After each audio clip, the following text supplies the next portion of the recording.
buenas tardes, Juanma, ¿cómo estás?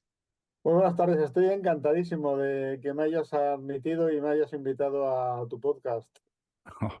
Encantadísimo estoy yo. Como puedes entender, tener a Juanma Romero en este podcast es un honor y es una grandísima oportunidad. Y además, un podcast como este que está enfocado y que tiene como público objetivo el emprendedor, el profesional autónomo, el freelance, pues ¿quién mejor para hablar de emprendimiento en España que Juanma Romero, que lleva 10 años en televisión haciendo un programa súper especial, único y yo diría que francamente singular de emprendimiento.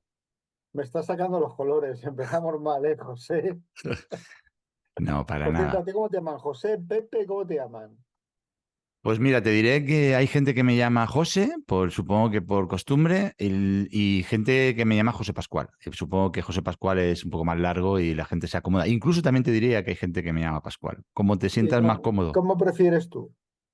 Eh, Sinceramente no tengo una preferencia, como te sientas más cómodo. Yo utilizo, ¿Cómo te llaman eh, en casa? en casa me llaman José Pascual.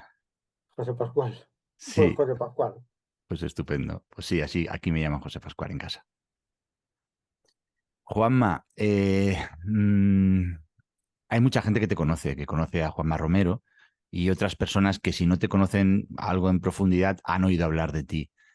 Pero a mí me gustaría que tuvieran tuvieran un pequeño esquema, ¿no? De cuál es tu perfil profesional, porque es francamente brillante y francamente extenso, ¿no? Entonces, si me permites, voy a leer aquí un poquito cuál es tu background profesional y luego lo comentamos, ¿vale? Perfecto. Eres licenciado en periodismo por la Universidad Complutense de Madrid. Llevas ya más de 40 años de experiencia profesional ejerciendo tu profesión de periodista, 30 años en Radio Televisión Española. Has sido director de los informativos del canal 24 Horas, director de los desayunos de Radio Televisión Española, más de 10 años como director y presentador del programa Emprende de Radio Televisión Española. Por cierto, el programa más premiado de la televisión. La organización Top 10 Business Pair te consideró uno de los 10 profesionales más importantes de la comunicación. Has recibido 56 premios nacionales e internacionales. Has tratado y entrevistado a más de 10.000 empresas y emprendedores. Eres el periodista que más sabe de emprendimiento de toda España y te han hecho, bueno, yo me quedé con que te hicieron 1.000 en un año, creo que fue, o en un periodo En dos, en concreto, dos, en dos, en en dos, dos en dos. años, pero Que no tendrás, está mal. no, pero imagínate, si en 2 años te hicieron 1.000 entrevistas, ¿cuántas tendrás acumuladas? En fin, eres conferenciante sobre liderazgo empresarial, carisma y empatía, comunicación efectiva, marca personal y profesional, por supuesto, presentador y moderador de programas de televisión, profesor en diferentes máster y universidades y escuelas de negocios. Eres autor de 11 libros, entre ellos uno que nos trae aquí y que nos ha hecho, bueno, pues darle motivo a este episodio y que me apetece mucho que charlemos sobre él, que es tu último libro, que es Hazte Visible. Juanma, esto es un poco, que seguro que me he dejado muchas cosas atrás, esto es un poco tu perfil profesional, tu recorrido, pero en el lado humano de las ventas, más allá de esta parte profesional, nos encanta conocer a las personas. Y me gustaría que desde el ángulo y con los matices que quieras, nos comentaras quién es Juanma Romero persona. Yo soy un tío normal, que sí está muy bien, muchos premios, relativamente conocido en el mundo del emprendimiento. Pero soy un tipo normal, feliz, felizmente casado desde hace muchísimos años, más de 30 años, no te digo la cifra exacta porque ahora mismo no me acuerdo, pero y menos mal que no me dio mi mujer, porque si no me diría que como no lo sé. Con 6 hijos, nos han salido buenos chicos, que es para mí lo más importante, más que los premios, más que la trayectoria profesional. Todos los hijos nos han salido buenos chicos y eso para mí es lo más importante. O sea que lo de la profesión está muy bien, pero la profesión me ha servido para poder sacar adelante a mis hijos, simplemente. Hay una cosa que me ha sorprendido a la hora de investigar un poco alrededor de ti, a la hora, bueno, simplemente en tu libro, lo habré subrayado por lo menos en 7, 8 lugares del libro, y es las veces que hablas de esfuerzo, esfuerzo, trabajo, trabajo, haces referencia a eso desde todos los ángulos. Y antes de que entremos un poquito en el libro, en Arte Visible y el propósito que hay detrás de él, sí que me gustaría que me contaras esta cultura del esfuerzo, esto que para ti es tan importante y que además incluso me atrevería a decir que tú comentas que es, si tuvieras que definir una clave de tu éxito, esa es la clave de tu éxito. ¿De dónde vienen esos valores y en qué cuna y cómo has interiorizado esa manera de pensar? En una sociedad, permíteme, para terminar, en una sociedad donde la cultura del esfuerzo en muchos momentos en la actualidad está en entredicho. Mira, yo esto lo aprendí de mis padres. Mi padre a los 8 años estaba arando en el campo. No sabía hacerlo con un canuto. A los 8 años arando.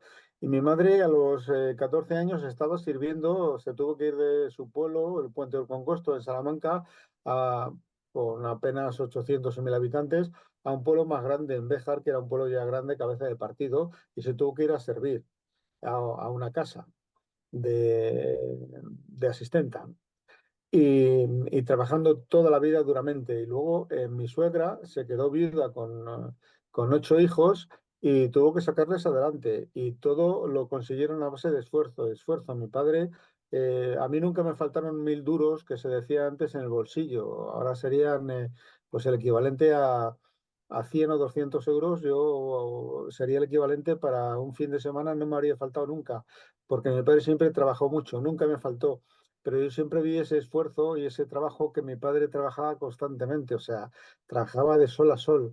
No nos faltó nunca. Yo a la universidad no iba en autobús, yo iba en coche porque mi padre lo trabajaba duro, pero yo aprendí esa cultura.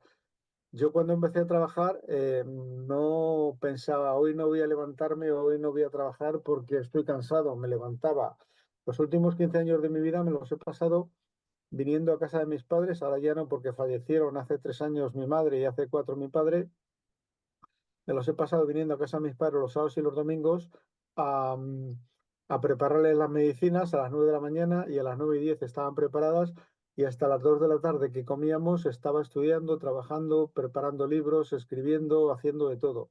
Mientras otros estaban también, pues no sé, tomándose el aperitivo, lo cual está muy bien, o sea que yo les alabo el gusto que se tomasen el aperitivo, las cervezas y saliesen con los amigos.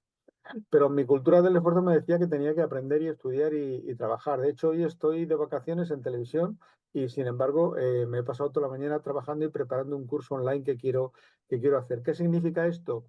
Pues mira, esto significa que cuando alguien luego te viene y te dice, oye, Juanma, ¿cómo solucionarías esto? Yo le digo, pues mira, esto lo solucionaría con, te va a costar 3000 euros. Y te dice, pero hombre, ¿cómo me cobras tú 3000 euros por decirme esto si tú lo dices con la gorra? Digo, sí, pero es que para decírtelo con la gorra, primero me lo he tenido que preparar y estudiar durante muchos años. Mientras tú, ¿qué hiciste? Le pregunto, ¿qué hiciste tú el sábado? Me dice, pues mira, el sábado me fui con unos amigos, nos lo pasamos de miedo, estuvimos tomando copas todo el día y menuda juerga. Y yo le digo, pues mira, yo el sábado estuve todo el sábado por la mañana estudiando y trabajando. Y por la tarde también aproveché, salí un rato con mi mujer y cuando volví otra vez a casa también estuve haciendo algunas cosas. Así que todo ese tiempo que estuve trabajando, estuve dedicándolo para ahora poder cobrarte 3000 euros. Y se quedan así como con cara de medio gilipollado, pero dicen, coño, este tío me quiere cobrar 3000 euros, pero no se atreven a decirte que no tienes razón. Y esa es la cultura del esfuerzo, no lo que nos enseñan ahora a decir que no lo den todo hecho. Ya a mis hijos les digo que se esfuercen, que tienen que esforzarse, que si quieren llegar a algo tendrán que ser mejores que otros, pero no solo mejores porque sean más inteligentes, que puede que lo sean o puede que no lo sean. Tienen que ser mejores porque trabajen más y más duramente. Yo no soy el más listo ni el más inteligente de la gente que trabaja como yo, pero sí te garantizo, José Pascual, que soy el más trabajador o de los más trabajadores. Y ahí hay muy poquita gente que me gane. Y esa es la cultura del esfuerzo, no hay más, trabajar, trabajar y trabajar. Eso de que te digan de que no hay que trabajar tanto, sí, claro que no hay que trabajar tanto, pero yo he hecho la primitiva, hoy he ido a ver los resultados y no me habían tocado, y como no me ha tocado, pues tengo que seguir trabajando, no me queda otra. Me encanta que puntualices alrededor de esto, que des tu opinión alrededor de esto, porque vivimos en una sociedad en la que creo que hay mucha facilidad para confundirse, que hay mucho joven confundido alrededor de lo que significa salir adelante y bueno, parece que estemos compitiendo para ver quién puede alcanzar un éxito relativo, sobre todo un éxito económico, con el mínimo esfuerzo, ¿no?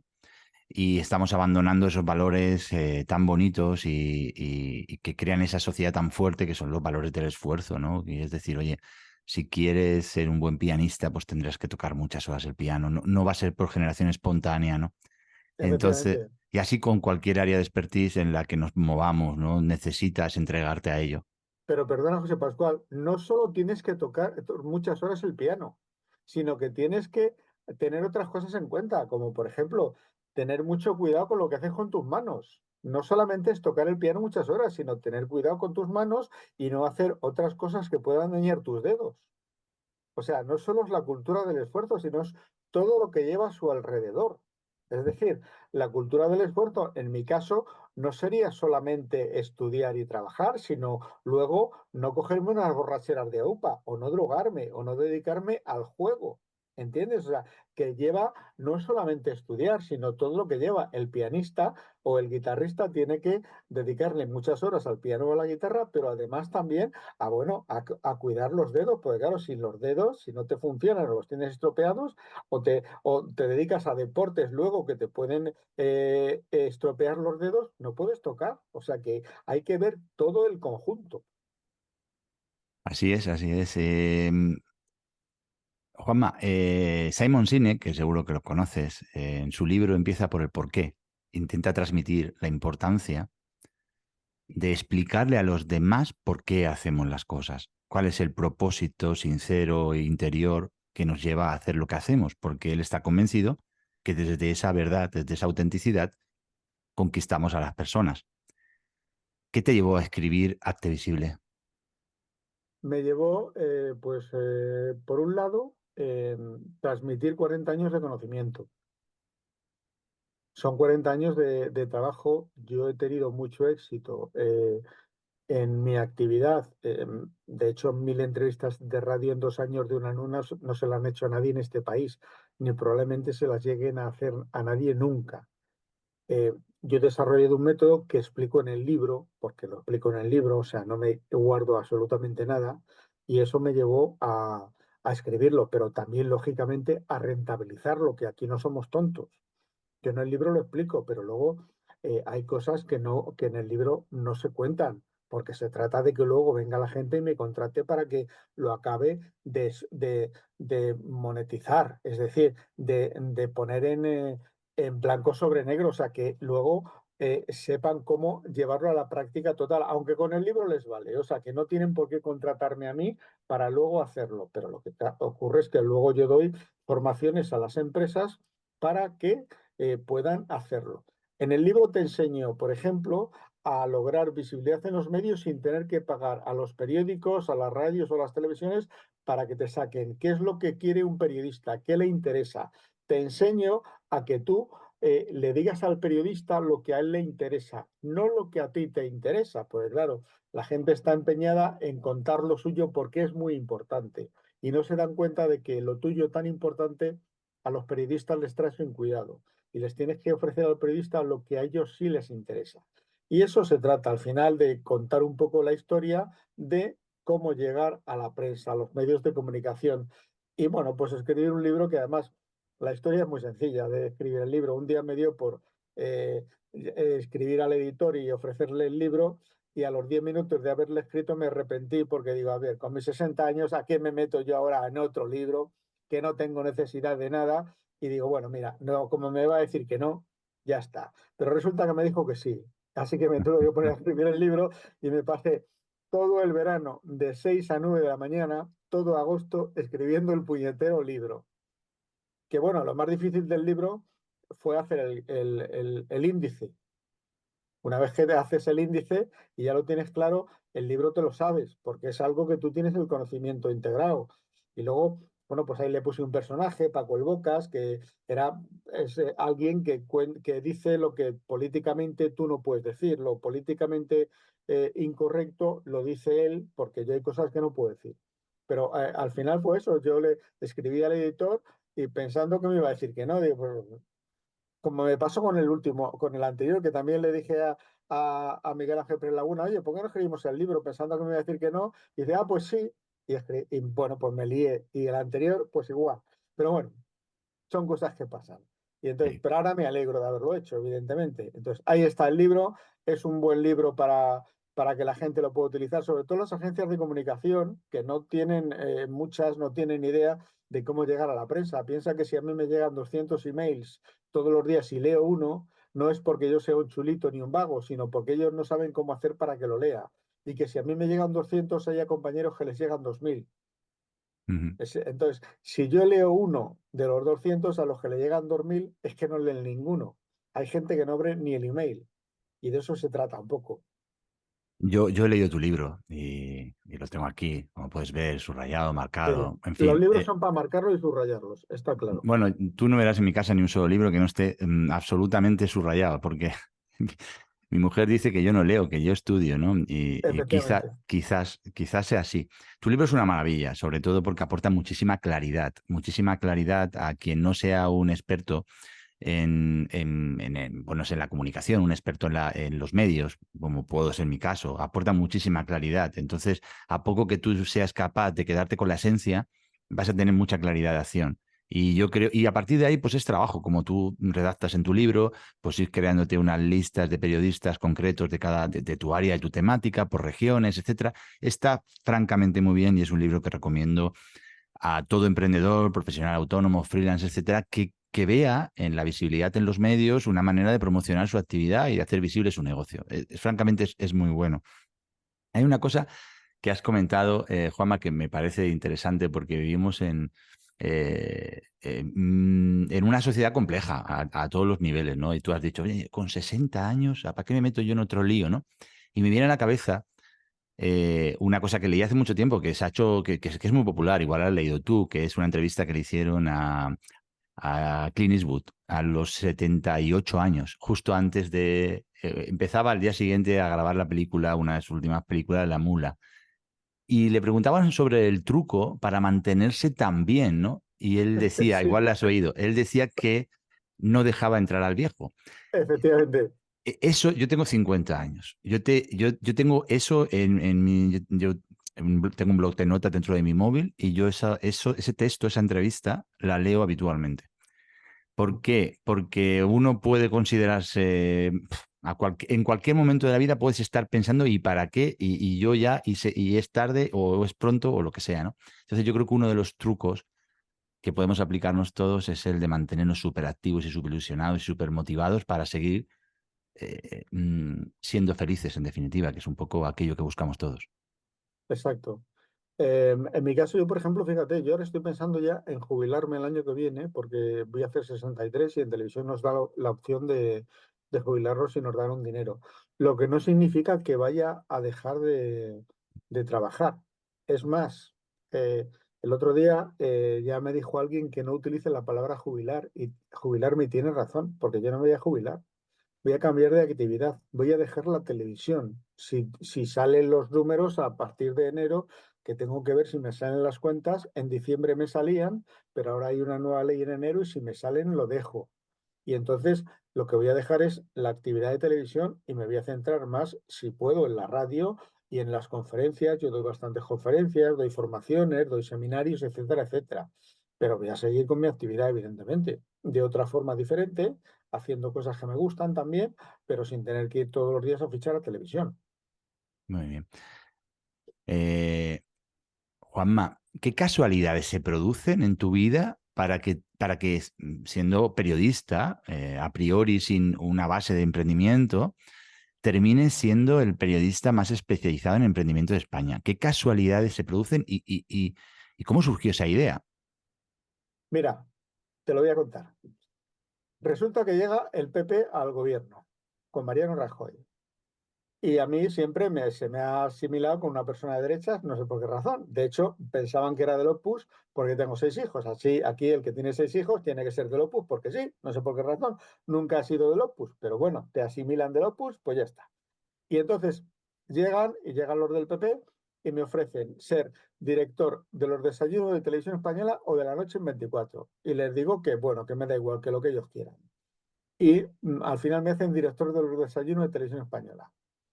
A los 2 meses me cesan para poner al amigo a un amigo del director de informativos. Lo cierto es que en esos 2 meses yo había metido un poquito la pata, o sea que todo hay que decir, ¿eh? Pero entonces me cesan. El cese me lo comunica el subdirector de informativos, porque el director estaba en una cumbre iberoamericana que se celebraba en Cádiz. Y entonces, luego por la tarde, a mí me dio tiempo ya a rumiar, yo me dedicaba a temas de carisma y empatía y cosas de estas, o sea que yo sabía cómo manejarme. Por la tarde recuerdo que había llevado la moto a revisión y me llama el director de informativos y me dice que, bueno, que habían tenido que hacer unos cambios y que iban a poner a otra persona.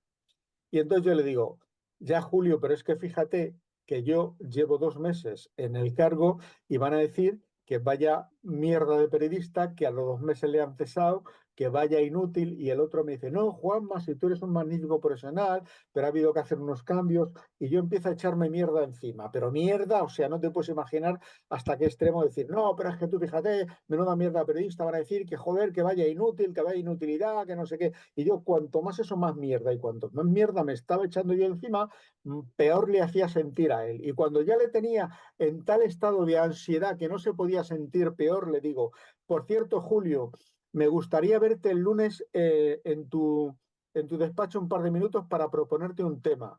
Y me dice, ¿qué quieres, Juanma? Y le digo, me gustaría hacer un programa de emprendimiento en Canal 24 horas. Y me dice, cuenta con ello, dalo por hecho. Joder. Si yo llego a esperar al lunes para proponérselo, no me lo da, porque se le había pasado la situación de congoja.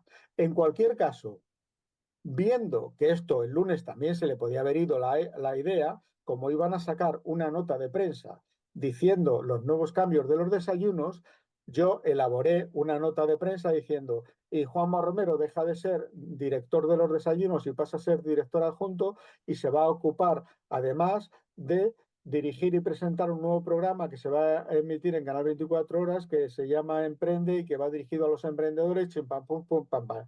Elaboré eso en el móvil y se lo mandé a él y le dije, hola Julio, mira, he preparado esto para la nota de prensa por si te parece oportuno para darlo. Es para que lo mandéis en el comunicado de prensa de los cambios de los desayunos. Y entonces, como había pasado media hora desde aquella conversación tan dura y en la que se sentía tan mal, me dijo, sí, Juan, me cuenta con ello. Y lo hizo la nota de prensa, se la emitió Comunicación de Radio Televisión Española, con lo cual estaba hecho, ya era muy difícil volverse atrás. Y así conseguí el programa, con carisma y con empatía, o sea, sabiendo cómo hay que... Claro, si yo me espero al lunes, a lo mejor no había tenido el programa. Esto se consiguió así. Esto es la primera vez que lo cuento entero.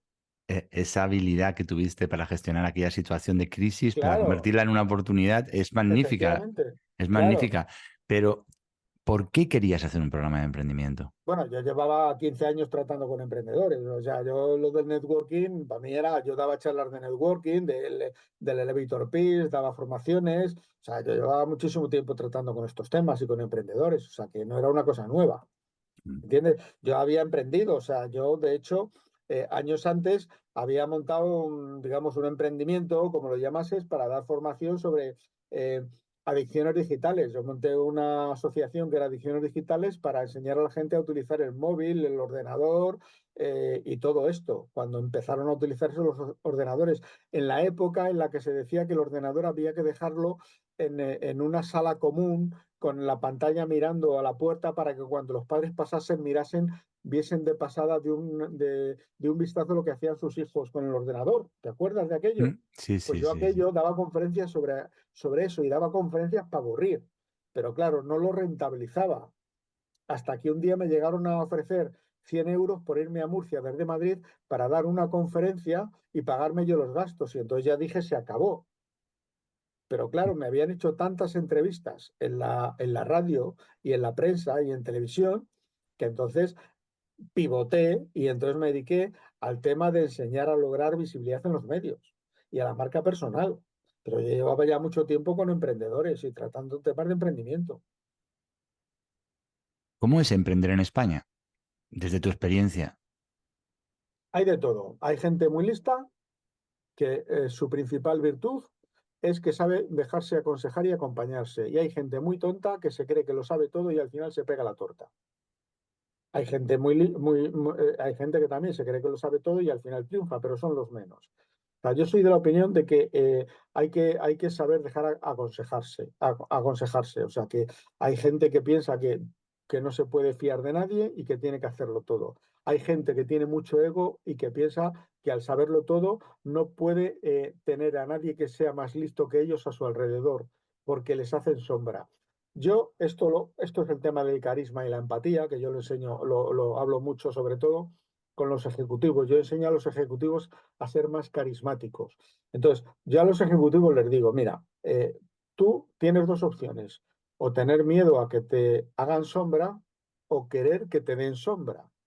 Si tú tienes miedo a que te hagan sombra, no tendrás a gente más lista o más inteligente que tú contigo y entonces nunca crecerás. Si tú quieres que te den sombra, tendrás gente más inteligente contigo y podrás descansar. Sí es cierto que corres el riesgo de que esa gente al final te supere y a lo mejor incluso te quiten el puesto, pero eso te puede pasar igual en el caso contrario. Entonces, se trata de eso. ¿Quieres que te den sombra o te da miedo que te hagan sombra? Ahí está. ¿Con quién te quieres juntar? Cuando entrevistas a un emprendedor, que has hecho miles de entrevistas a emprendedores, ¿eres capaz ya seguramente no será siempre, pero eres en una gran mayoría de esas entrevistas capaz de visualizar si esa persona va a tener éxito o no?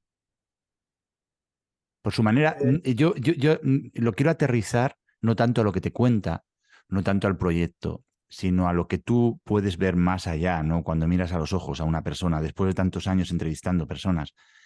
Em, ¿Te ha pasado que tú dices, este señor va a tener o esta señora va a tener éxito, este chico o esta chica va a tener éxito? Y al contrario también, ¿te ha pasado eso?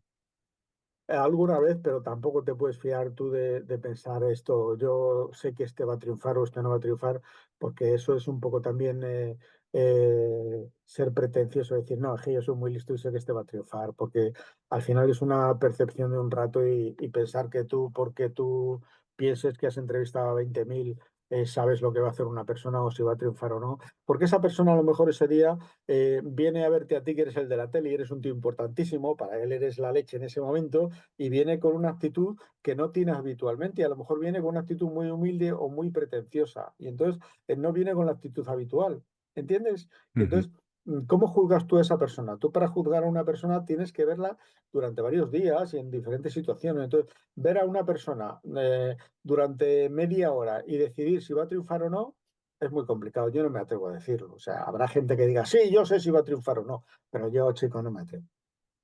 Eh, pero hay una cosa curiosa, ¿no? Dicen, leyendo mucho en libros de emprendimiento, siempre hablan de esa eh, capacidad, ¿no? De modelar, ¿no? El éxito, de analizar el éxito. Claro, tú ya habrás conocido a muchos emprendedores que han pasado por ti, que han pasado por tu programa y que les has visto tener éxito. ¿Podrías destacar algunas cualidades, algunas características que tienen estos emprendedores? Mucha confianza en sí mismo, pero mucho sentido común. Es decir, saben que van a triunfar, o sea, no lo creen, lo saben, pero saben que van a triunfar, poniendo los pies en el suelo, no subiendo a la estratosfera. O sea, con los pies en el suelo y sabiendo que tienen que dar unos pasos muy concretos. Que esto no es llegar ahí y ala, esto está hecho. Hay que llegar ahí y trabajar, trabajar y trabajar. Y además pensar, mira, ayer estuve con uno, me dieron un premio en Sevilla y estuve con uno. Y tienen que saber que, van a triunfar, pero que es que les va a costar. Este con el que estuve, lleva un año con el proyecto y ahora está en ronda de financiación y hasta dentro de otro año no va a estar funcionando su empresa. ¿Entiendes? No, esto no funciona de hoy para mañana y ahora está prácticamente a dos velas con un sueldo miserable, porque claro, no está generando negocio. Cuando empieza a generar negocio, que le están dando dinero, entonces sí tendrá dinero y tendrá mucho dinero, pero ahora no. Perseverar, perseverar, perseverar y querer en lo que uno hace, ¿no? Una de las claves de la vida. Y al contrario, o sea, la gente que ha fracasado, que has podido ver en tu experiencia, gente que ha fracasado, ¿qué tenían en común esos empresarios que han fracasado? Pues mira, hay de todo, pero por ejemplo te puedes encontrar con muchos que de estos que se creen, para empezar, que se creen que hay que darles dinero para financiarles, o sea, que les tiene que dar una subvención al Estado.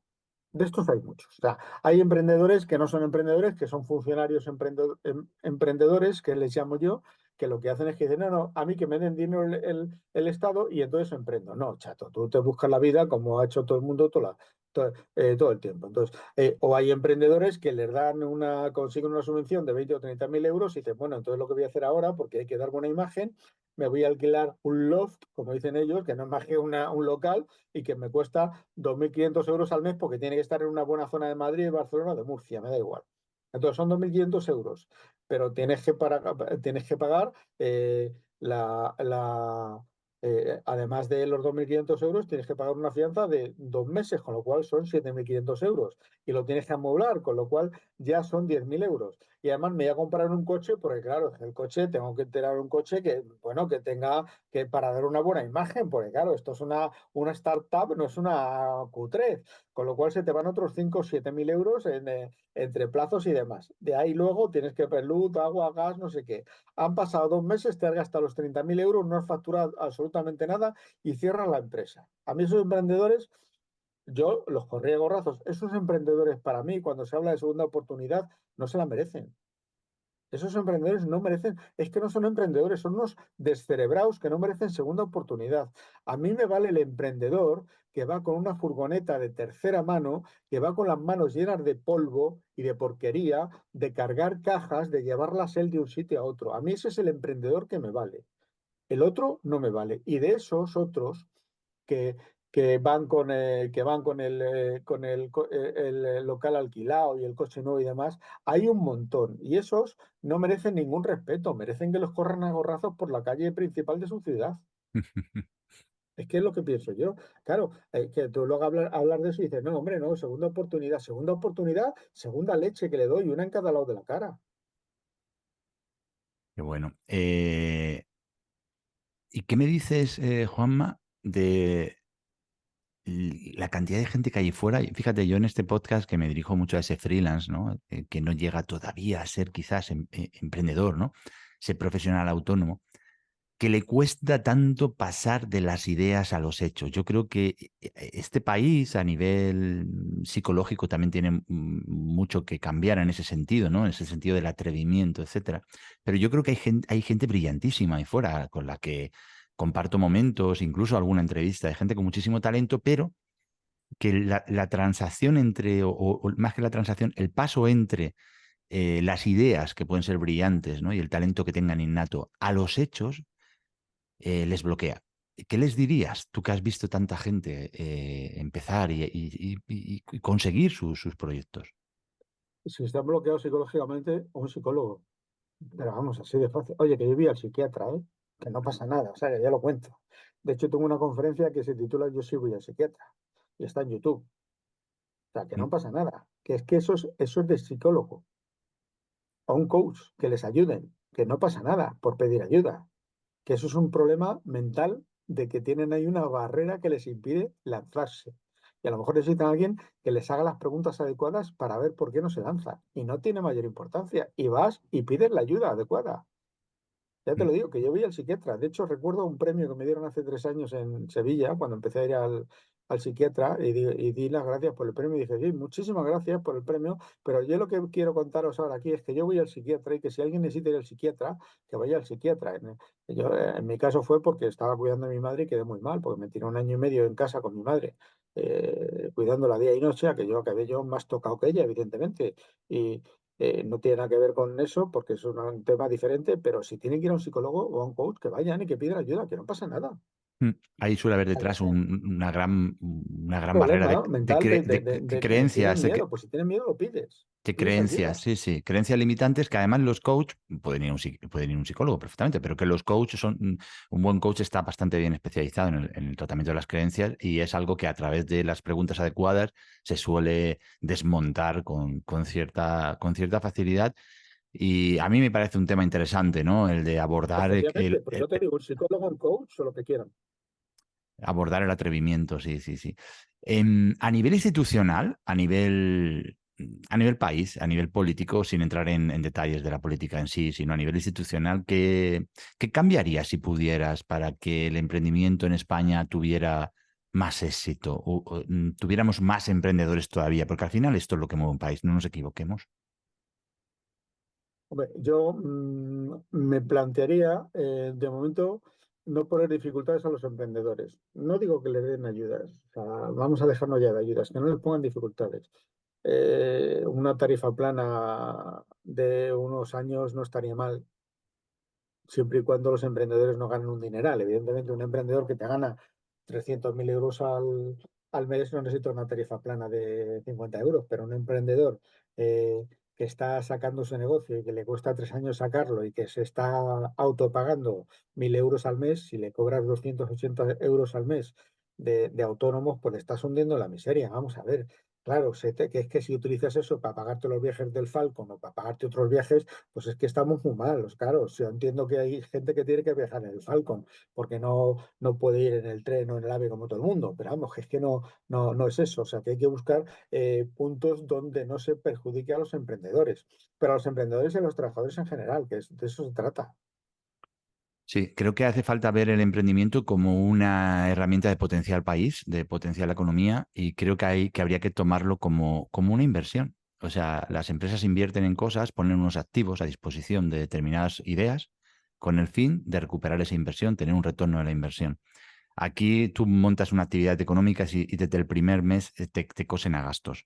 Entonces Efectivamente. haría falta un cierto sentido común, una cierta estrategia para afrontar el emprendimiento como una inversión para el país. Es decir, voy a apostar, estamos de acuerdo que la estadística juega su papel.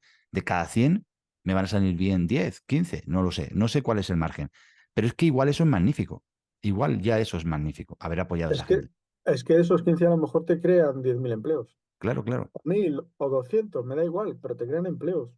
Porque no estamos hablando de emprendedores para que ellos se forren.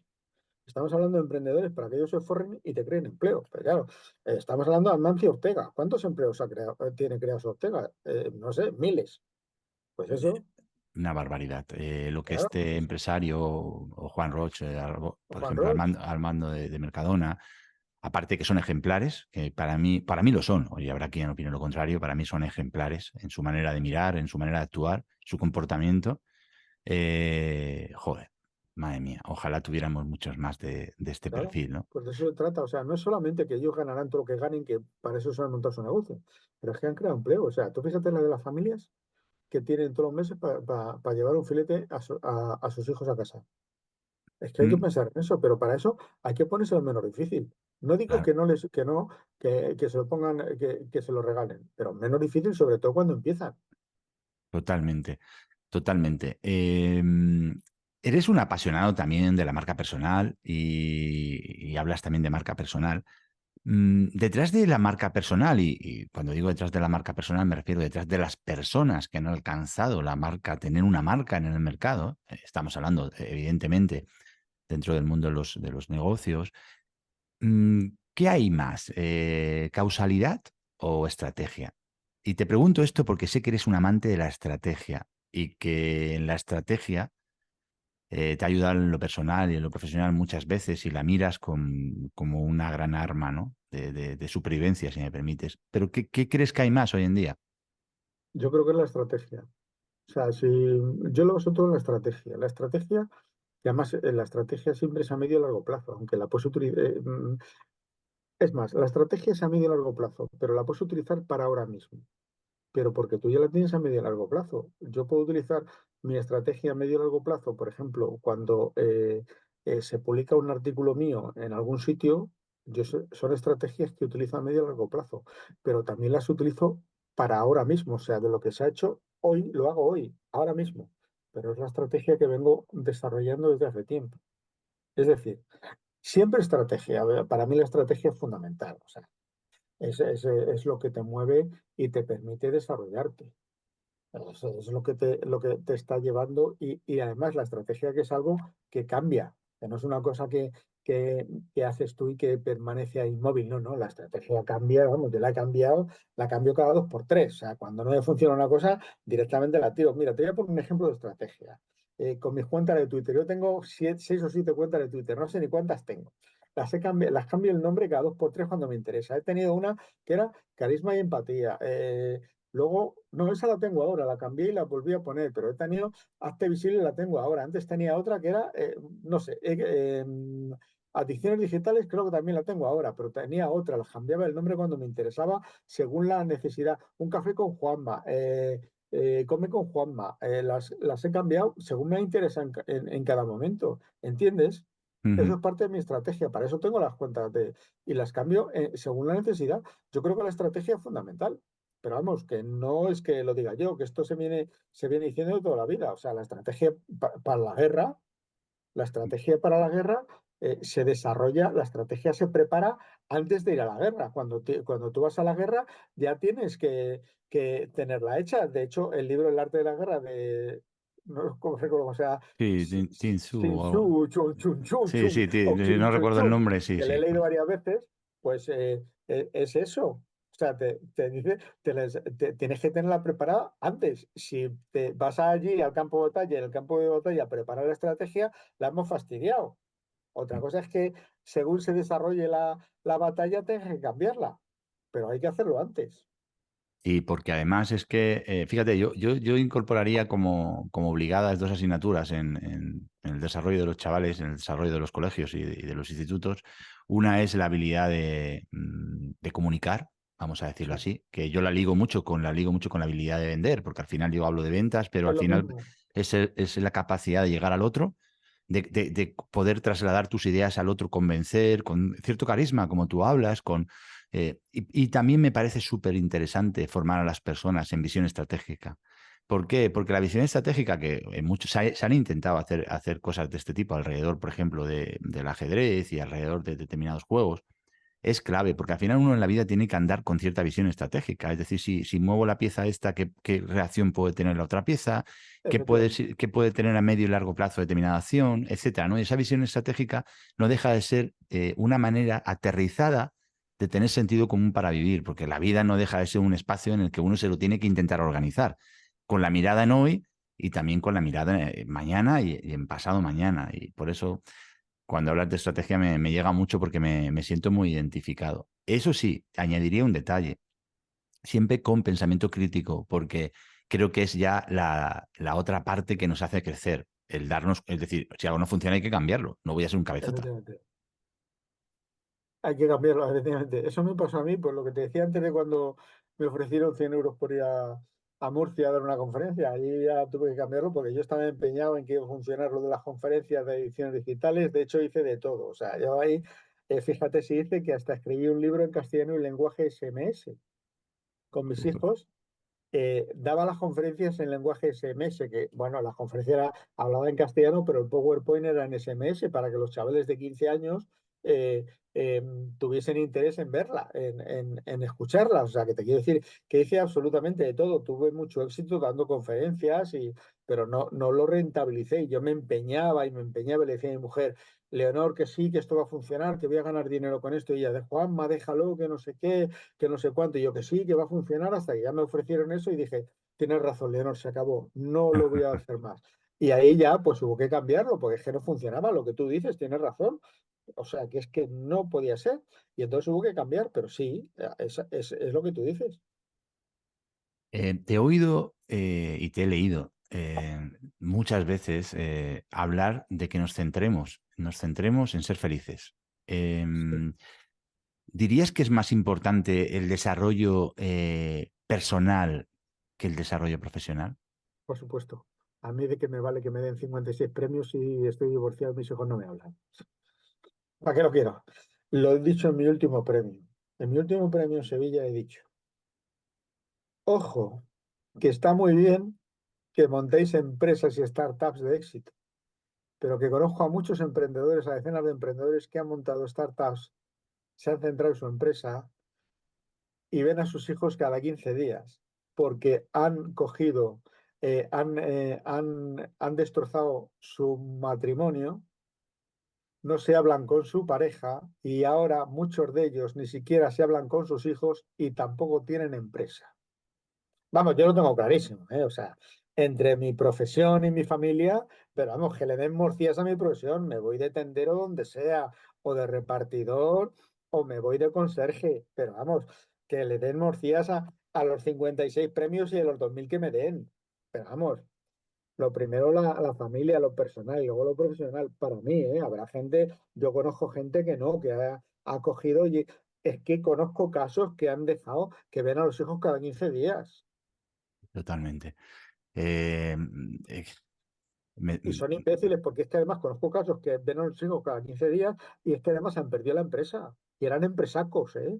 Eran empresas de la leche. Pero es que encima, claro, luego cuando han dejado de ver a los hijos, se les ha ido toda la olla del todo y ya tampoco se han centrado en la empresa. Le han perdido todo. Hay algo que me sorprende mucho de ti, que admiro mucho, y es tu transparencia, tu cercanía a la hora de comunicar. He visto precisamente esta mañana el vídeo que grabaste hace, creo que fueron 6 años, bueno, no sé exactamente el tiempo, cuando te diagnosticaron cáncer, te tenían que volver a operar.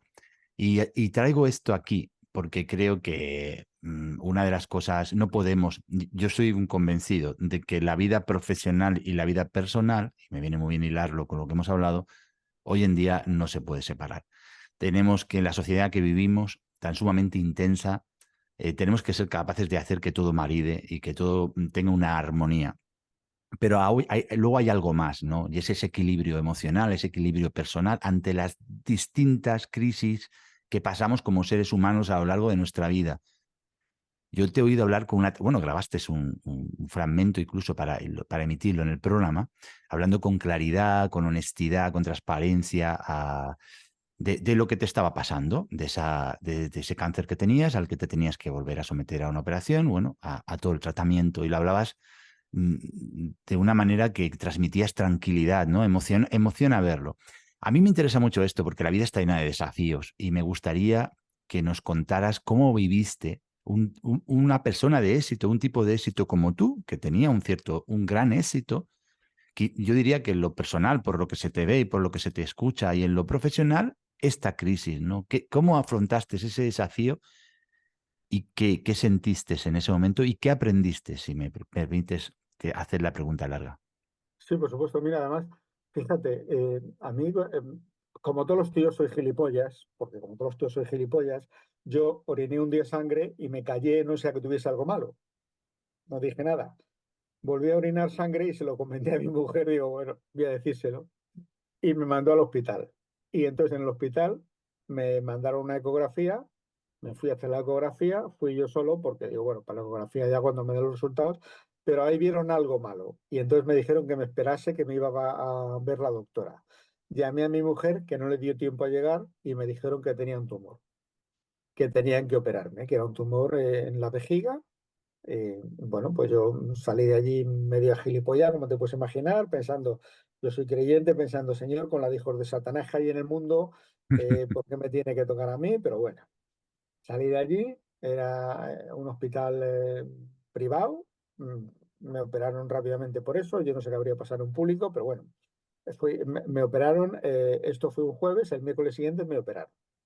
Me operaron, yo salí contento de la operación y entonces pues fuimos a la revisión y me recibe la doctora así con mala cara y me dice que no, que la operación no había salido bien, que era un cáncer de grado elevado, de fácil reproducción y que había que volver a operarme, que había salido bastante mal. Total, que yo a mis padres para la primera operación les había dicho que era porque mi hermana había muerto muchos años antes de cáncer de pulmón. Y claro, no era cuestión de decirles eso, les dije que me tenían que operar de unas piedras en el riñón. Pero claro, la segunda operación ya no colaba. Entonces, según me lo dijeron, nos lo dijeron que había salido mal. Vinimos a casa de mis padres y les dijimos que no eran unas piedras, que era un cáncer y que me tenían que operar, que bueno, que veríamos lo que pasaba, que si salía bien, bien y si salía mal, mal, pero que no quería malas caras. Te puedes imaginar cuando nos fuimos de su casa cómo se quedarían los dos pobrecillos pensando que su único hijo se podía morir como se había muerto su hija. Total, que hablé con la Asociación Española contra el Cáncer y les pregunté si les parecía oportuno que lo contase en mi programa de televisión. Me dijeron que sí, que era una buena idea para quitarle dramatismo a la situación.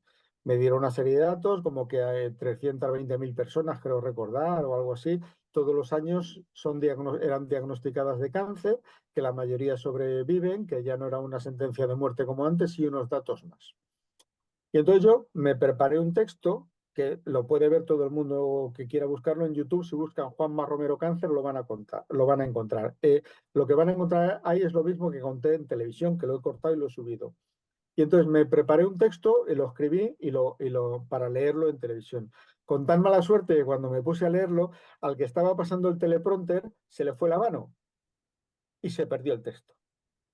Y entonces tuve que improvisarlo. Y no te puedes ni imaginar los 4 minutos más difíciles de mi vida profesional, porque claro, improvisa tú ahí, no sabes si vas a morirte, si no te vas a morir, si que, lo que quieres contar. Además aproveché, porque en aquella época Amancio Ortega había donado 300 millones de euros para máquinas para curar el cáncer de mama a las mujeres, que se lo podía haber gastado en malas mujeres o en un yate, y se lo gastó en dárselo a curar el cáncer de mama. Y yo se lo agradecí, aunque a los podemitas o a quien les diese la gana les sentase muy mal. Bueno, pues yo se lo agradecí porque me parecía un acto digno de elogio. Bueno, pues yo todo eso lo conté y conté la situación en la que me encontraba, que yo no sabía si iba a salir de allí o no, aunque yo tenía esperanza, etcétera, etcétera, etcétera. Bueno, te puedes imaginar la gente que estaba en el plató allí, pues todo el mundo llorando, o sea, a mogo tendido. Yo tengo una ansiedad también tremenda porque además yo había escrito un texto, pero luego lo que hice allí fue improvisado. Y lo conté, lo emití. Mis jefes, algunos se cabrearon, me quisieron meter un parte por haberlo contado en televisión. Uno de mis jefes, Álvaro Zancajo, que era el director del canal, que luego se fue, ahora está creo que está en el Parlamento andaluz de portavoz de Vox o no sé qué hace, bueno, es igual. Lo paró, dijo que cómo me iban a meter un parte con la situación que tenía y que además esto era una empresa pública. Bueno, me defendió, pero me quisieron meter un parte. El caso es que lo conté y no pasó absolutamente nada, pero a mí me pareció oportuno contarlo y fue una situación en la que se dijo que, bueno, pues que estas situaciones pasan y que no ocurre absolutamente nada. Y fue, de hecho, lo más difícil personalmente que he hecho en mi vida. O sea, contar que tienes un cáncer que me operaban al día siguiente, ¿eh? Al día siguiente me operaban y yo no sabía si iba a salir vivo de allí o no. Entonces, eso fue. Luego ya hice el tratamiento, también lo cuento en mi libro, porque además todo esto coincidió, fíjate, todo lo del cáncer coincidió con que yo me presenté a la presidencia de Radio y Televisión Española, donde quedé en muy buena situación. Lo que pasa es que luego PSOE y PP se repartieron los puestos y al PP, como son gilipollas, que siempre lo han sido, les están dando de leche desde entonces por haberse puesto de acuerdo con el PSOE. Pero bueno, eso ya es cosa de ellas.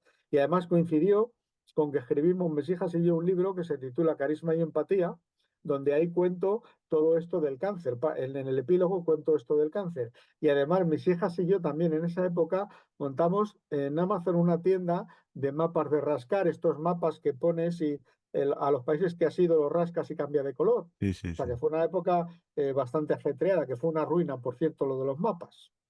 Pero a Bueno, raíz de ahí también escribimos un libro. O sea que todo emprendimiento tiene, puro, emprendimiento en estado bueno, puro. te vas adaptando. Juanma, ¿cuál es el mayor aprendizaje de tu vida? El mayor aprendizaje es ser padre y marido, que además no para nunca. Ya ves que yo lo llevo toda la vida personal. O sea, es padre y marido. Me encanta E porque yo, hijo, e hijo, e hijo. sí, sí, sí, sí, sí. Esos, yo Yo estoy también. muy, yo estoy muy orgulloso del hijo, que creo que he sido un buen hijo, que he cuidado a mis padres hasta el final. A mi madre, sobre todo a mi madre, porque mi padre fue antes, pero a mi madre me he tirado 1 año y medio con ella en casa día y noche. Ya te digo que acabo en el psiquiatra de cuidarla. Ha sido muy duro, pero estoy orgulloso. Murió de mi mano en el hospital. Los 3 últimos días ya no podía estar en casa, la llevamos al hospital. Estuve con ella allí. Tengo una anécdota muy buena en el hospital. Pues claro, yo estaba en el hospital, estaba medio sedada y yo seguía con mis charlas y tal. Y estuve dando a una sesión a una chica en Nueva York. Yo estaba en Madrid en el hospital y ella estaba en Nueva York y mi madre estaba en la cama. Claro, la pobre estaba ahí dormida, dándole una sesión por Zoom a una chica, mientras ella estaba en el hospital. Y yo estuve allí cuidando de mi madre los 3 últimos días y murió de mi mano. O sea que no puedo pedir más, o sea, más felicidad. De hecho, no. eh, yo en los días el Día de los Santos, yo soy creyente, practicante católico, y yo el Día de los Santos no voy al cementerio. Yo lo que tuve que hacer lo hice. Y yo, en vez de gastarme 50 euros en unas flores, me lo gasto en una pata cordero. Y yo no lloro pensando en ellos. Yo cuando pienso en ellos me sonrío y me río. Qué bueno. Nada de tristezas y lágrimas ni de coña. Esa sensación, ¿no? que uno tiene cuando sabe que ha hecho lo que tenía que hacer, ¿no? Yo creo que he hecho lo que podía Lo que tenías que hacer, ¿no? y Qué yo estoy bonito. feliz. Mm, en este hilo de lo personal y de las personas, ¿qué es lo que más admiras de una persona, Juanma? Y que sea buena persona. O sea, yo huyo de las malas personas. Yo, si eres buena persona, aunque seas un poco tonto, te lo paso. Pero si eres mala persona, por muy listo que seas, no te quiero a mi lado. O sea, que seas un poquito corto no me importa. Pero que seas muy listo y seas mala persona, no me va. No me va porque además yo no soy gilipollas y si eres mala persona y eres muy listo, me vas a perjudicar, entre otras cosas. O vas a perjudicar a otros. O estos emprendedores que van de guays y tienen a sus empleados trabajando 12 horas por 800 euros, hijos de Satanás. ¿Dónde vais? Eso no los quiero, que de eso los conozco. Sí, por desgracia también hay ese perfil, ¿no? Hay de Claro. todo. Hay de todo en la vida del Señor. ¿Hay algún mentor, alguna persona que haya sido importante en tu propio desarrollo como persona, en tu propio desarrollo también, ¿por qué no? Como profesional. ¿Alguien a quien admiras de forma especial? Pues mira, admiro a una persona que me dio clases de inglés hace muchísimos años, de quien tengo unas frases que siempre que puedo utilizo y que además utilizo en el libro, Antonio Hernández, que era un tío también muy trabajador. Este era controlador aéreo, me daba clase los sábados y los domingos gratis, era amigo de mi padre, y me dijo que él guardaba su conocimiento en un botijo, y él, y de su botijo, bebía quien él quería, cuando él quería y como él quería, porque el conocimiento de su botijo era suyo y nada más que suyo. Y es cierto. Y ese conocimiento lo había adquirido, esto ya lo añado yo, a base de sacrificio y esfuerzo. ¿Entiendes? Ujú. Antonio Hernández. Qué bueno. Me daba clases de inglés, pobre hombre. No, ya habrá muerto. No conseguí que hablase inglés yo. O sea, que cumples el patrón que tenemos la gran mayoría de los españoles, ¿no? Y Sí, es pero bueno, que, no importa, porque yo tengo mucho morro y yo si me tengo que poner ahí mismo a hablar en inglés con alguien o dar, si ya mismo me pones en un escenario a hablar inglés, me pongo a hablar en inglés. Con un morro tremendo. Y no puedo mantener, o sea, yo no podría mantener un debate en inglés con alguien porque no. Pero si me dicen que tengo que hablar en inglés, hablo en inglés. valentía y atrevimiento. Totalmente. ¿Qué proyectos tienes para el futuro? Pues mira, en principio, si me sale bien, una vez que vea cómo queda la seguridad social conmigo y yo con ella, en el año que viene con el tema de la jubilación oficial, eh, pues cambiar de actividad, centrarme un poco en la radio, a ver si surge algo, claro. Una cosa es que yo quiera centrarme en la radio y otra cosa es que la radio quiera centrarme en mí, a ver si encuentro algo. Y luego, bueno, pues en mis formaciones, conferencias, seminarios, talleres, lo que surja, iremos viendo, poco a poco. Eh, mm, Se me ocurre preguntarte, porque claro, en este contexto en el que estamos hablando, de personas, es un espacio en el que estamos mostrándonos como personas, te estás mostrando tú muy generosamente como persona, pero también es un espacio de emprendimiento, es un espacio en el que hemos traído aquí un fantástico libro, tu libro, Hazte Visible. Me gustaría que si hay algo que pienses que deben de conocer los emprendedores, los profesionales autónomos, los freelance, y que no hayamos comentado, que lo digas, que nos cuentes. ¿Qué le dirías tú a la gente que tiene un proyecto en un cajón, que tiene algo que le ronda la cabeza y que está pendiente que no termina de ver el momento de lanzarse? Bueno, eso de que no terminen de ver el momento de lanzarse, les voy a poner un ejemplo. Tengo un conocido, Pedro, digamos, que lleva intentando lanzar su web como 7 años. Todavía no la ha lanzado porque tiene que estar perfecta. Perfecta, y si no está perfecta, no la va a lanzar. Cuando estuve firmando la Feria del Libro, me fue a ver. Eh, Le había dado un ictus. Ya no la va a lanzar en la puta vida. Yo mis webs las lanzo según las tengo y luego las voy arreglando. Eso es lo que yo les puedo decir. No es ni siquiera un consejo, es que piensen que si tienen el hotel de cajón hasta que esté perfecto, no va a salir nunca. Nunca. Más vale hecho que perfecto, ¿no? Efectivamente, es que perfecto nunca va a estar perfecto. Es que ni aunque esté perfecto va a estar perfecto, porque siempre va a ser mejorable. Ya te digo, este chaval escribe muy bien, lo hace todo hace bien, pero no ha tenido suerte en la vida, porque además estaba en Telemadrid, le despidieron cuando hubo un famoso ERE y tal, buen chico, pero le han faltado agallas, agallas para decir lo lanzo. No, tiene que estar perfecto, tiene que estar perfecto, no, tiene que estar perfecto, lánzalo y luego lo vas arreglando. A mí, por ejemplo, mi web, juanmarromero.com, la acabo de lanzar hace 10 días y me están diciendo que hay un fallito aquí, otro allí. Bueno, pues me lo hacen, digo a la persona que me lo ha hecho, le digo, oye, mírame esto, que me dicen que no sé qué, y me lo miran y ya está. Pero si me llego a esperar a eso, pues no lo lanzo nunca. Y ya está. Y tienes que hacerlo así. Si te esperas, nunca en la vida lo vas a lanzar. Entonces, la ventaja de no lanzarlo nunca es una gran ventaja. No lo vas a hacer mal.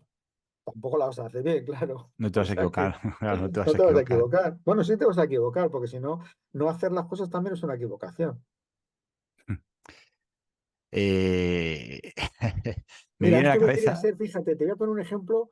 eh, Esto sería algo así como echar a la lotería y no mirar si te ha tocado, no sea que no te haya tocado.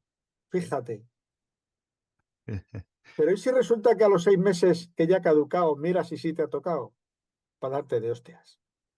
Y totalmente. Me ha venido ahora, no sé por qué, porque no sé si aplica al 100%, ¿no? Pero el abuelo de Carlos Alcaraz, que en las Sí, primeras entrevistas que le hicieron a Alcaraz, decías, bueno, ¿y en qué pensabas? Y él decía, en lo que siempre me ha dicho mi abuelo. Dice, mi abuelo siempre me dice cabeza, corazón y cojones. Y, y me parece muy acertado en una sociedad competitiva, ¿no? Cabeza, bueno, tenemos unas ideas, corazón para sentir las nuestras. Y luego, aunque suene mal sonante, ¿no? Lo de los sí, cojones, atrevimiento para hacer las cosas. efectivamente. Sí, sí, Atrevimiento. hay que echarse para adelante. Juanma, este podcast se llama El lado humano de las ventas. Aquí traemos, o traigo en este caso, personas tan interesantes como tú para aportar valor alrededor de todo lo que tiene que ver con el comunicar nuestros proyectos, el vender nuestros proyectos, el emprendimiento. Y no puedo dejar de preguntarte qué es para ti vender. Para mí vender es todo. Vender ahora mismo es todo lo que estamos haciendo tú y yo. Tú y yo estamos vendiendo ahora mismo nuestra persona, nuestra actividad, nuestra personalidad, nuestro podcast, porque este podcast es nuestro, tuyo y mío. El siguiente que hagas será tuyo y de la otra persona. Esto es vender, es comunicar. O sea, vender es todo. Vender es desde que sales por la mañana y saludas a alguien, estar vendiendo tu personalidad, tu simpatía, tu forma de ser. O sea, vender es todo. O sea, la gente, yo no entiendo a la gente que dice, no me gusta vender, pero si estar vendiendo todo el día.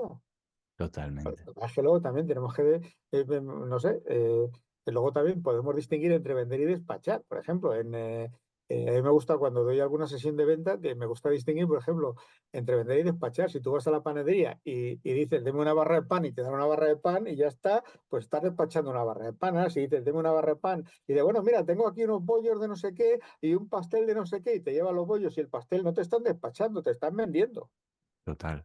Hay una Y, diferencia sustancial. Total, y además esa es una de las claves de la venta, ¿no? Cuando intentas transmitir que es una filosofía casi de vida, siempre desde la honestidad, porque además yo defiendo mucho el lado humano de las ventas y no porque se llame así el podcast, sino porque creo que nunca pueden estar los negocios por delante de las personas y que siempre hay que identificar la necesidad auténtica de la gente y tener una voluntad sincera de ayudar. Entonces, pero siempre que estamos en ese territorio de la honestidad expresada en mayúsculas, Claro. uno tiene que ver si esa persona le va a venir genial en esa panadería, porque es domingo, llevarse ese bollo o llevarse eso para ponerlo con el café, intentar cubrir esas necesidades que a lo mejor en ese momento no se acuerda, pero que tú tienes la capacidad, ¿no? De generar esa venta cruzada, de hacer esa venta ampliada, etcétera. Hay que estar siempre vendiendo. De alguna u A, otra manera hay que estar siempre vendiendo. a mí me pasa, por ejemplo, yo ahora estoy lanzando un curso online, es el primero que voy a hacer online, que además va a ser diferente porque no va a ser un curso cerrado. Habitualmente tú cuando compras un curso lo compras cerrado, o una membresía que es diferente, pero esto compras un curso cerrado. Yo estoy lanzando un curso abierto, es decir, un curso que cada semana se va a ir actualizando. Entonces, yo lo vendo en el email diario que lanzo, que ahora pues lo estoy vendiendo, porque sale a partir de enero, pues va a estar disponible el curso y se va a ir actualizando cada semana. Entonces, ¿a quién se lo vendo yo? Pues se lo vendo a la gente que lee mi email, lógicamente, que es a la que le interesa, además de que luego lo puedas vender en las redes sociales, etcétera, etcétera. ¿Pero por qué se lo vendo a esa gente? Porque se supone que es la gente que le interesa porque me está siguiendo a mí. No se lo voy a vender al portero de la esquina, que es que a lo mejor también le interesa y si puedo se lo vendo. Pero se trata de eso, pero siempre tienes que estar vendiendo. Con el ánimo de conocerte un poquito más, yo siempre lanzo una pregunta para intentar descubrir algo que llevas dentro y que a lo mejor respondiendo a esta pregunta no lo compartes. Siempre pregunto que nos compartas, efectivamente, un libro, una película y una canción que para ti signifiquen algo importante o hayan significado algo importante en tu vida. Pues mira, un libro El Quijote. Le he leído varias veces y a mí es que me encanta. Además, le he subrayado. Le he subrayado. Además, le he encontrado algunos errores también. Cuando a la mujer de Sancho Panza la llama Teresa Panza, Teresa Sánchez y Juana Sancha. O sea, le cambia el nombre un par de veces. Una canción Resistiré, me enamoré de ella en la pandemia. Ah, qué bueno. Y, y más, me habías preguntado un ¿Una película? Ciudadano, no, Campeones. Me parece Ah, una película maravillosa. O sea, me he enamorado de esa película, no me canso de verla. También hay otra que me gusta mucho, de hecho la estuve viendo hace unos días, que era El Becario. Me parece también una película excelente, que además yo ya estoy entrando en edad de eso, con lo cual me pilla un poco, pero sí. con lo que nos has contado, con estas tres, bueno, con la película, con la canción y con el libro, sigues dibujándote de forma maravillosa como un ser humano sensible y un ser humano bueno, que francamente creo que merece mucho la pena conocer. Juanma, quien quiera contratarte o saber más de ti o comprar tus libros o seguirte en tu newsletter, ¿cómo lo puede hacer? Pues mira, si me quieren seguir en mi newsletter, pueden ir a haztevisible.es y ahí se pueden apuntar. Es muy sencillo, solo tienen que poner nombre e email y luego recibirán un email de confirmación. Si no lo reciben, que miren el spam, no sea que, y ya que lo pongan como correo seguro. Y luego para contratarme en conferencias y demás, pueden ir a juanmaromero.com y ahí también tienen toda la información de conferencias, tienen vídeos, tienen algunos testimonios y ahí también pueden contratarme y tienen un email al que pueden escribir. Y así de sencillo. De todas formas, yo siempre comparto, con lo cual ahora cuando terminen de escuchar el episodio van a poder ir a las notas del episodio y van a ver todos los enlaces, porque siempre comparto los enlaces de los invitados. Con lo cual va a ser francamente muy fácil contactar contigo. Juanma, ha sido un auténtico placer. Me ha encantado conocerte y me ha encantado descubrir también esa parte humana que te define y que en el fondo es la que da explicación muchas veces a todo aquello que hacemos. Con lo cual, mil gracias por tu generosidad y mil gracias por estar aquí. Muchísimas gracias a ti, José Pascual. Ha sido un placer. Te agradezco mucho que me hayas dejado entrar en tu ventana porque a mí participar en tu podcast me da prestigio y eso te lo agradezco sinceramente. Muchísimas gracias. Pues nada, Juanma, te deseo lo mejor y nos vemos pronto. Chao, chao. Chao.